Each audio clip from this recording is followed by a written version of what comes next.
আসসালামু আলাইকুম viewers, Shakib agro লিমিটেডে আপনাদের সবাইকে স্বাগতম। গত ভিডিওতে আপনারা দেখেছেন আমি কিছু মুরগির ডিম ইনকিউবেটরে বসিয়েছি। তো আজকে ভাবলাম একটা দেশি মুরগি বসিয়ে দিই, কেমন হয়। তো এই যে দেখতে পাচ্ছেন কিছু ডিম আবার সংগ্রহ করেছি। এগুলো হলো আমার সেই সোনালী মুরগির ডিম। দেশি মুরগিটা কিছু ডিম পেরেছিল, সেগুলো আমি ইনকিউবেটরে দিয়ে দিয়েছি। তো ভাবলাম যেহেতু এটা কুচে হয়েছে, তাই এটাকে বসিয়ে না রেখে এটাকেও কুচে বসাই, তাহলে ইনকিউবেটরের ডিমের সাথে এই বাচ্চাগুলো একসাথে ফুটবে, একসাথে ব্রিডিং করা যাবে, সুবিধা হবে। আমার এই সোনালী মুরগিগুলো মাশাআল্লাহ, এগুলো প্রত্যেকটি ডিমই ফার্টাইল হয় এবং খুব ভালো মানের। বাচ্চাগুলো খুব দ্রুত বড় হয়।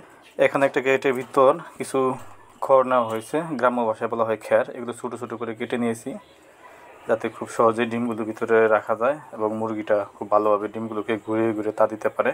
আপনারা সবাই দোয়া করবেন আমার জন্য, যাতে ইনকিউবেটরের ডিম এবং এই কুচে মুরগির নিচে যে তাপ দেওয়া ডিমগুলো সবগুলো যাতে ভালোভাবে ফুটে এবং বড় হয়। মুরগিটাকে 13টা ডিম দিয়ে বসানো হয়েছে। দেখা যাবে যদি এবার ভালোভাবে বাচ্চাগুলো ফোটায়, পরবর্তীতে হয়তো বা আরও বেশি ডিম দেওয়া হবে।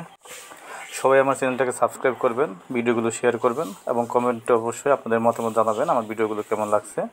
সবাই ভালো থাকবেন। আল্লাহ হাফেজ। আসসালামু আলাইকুম।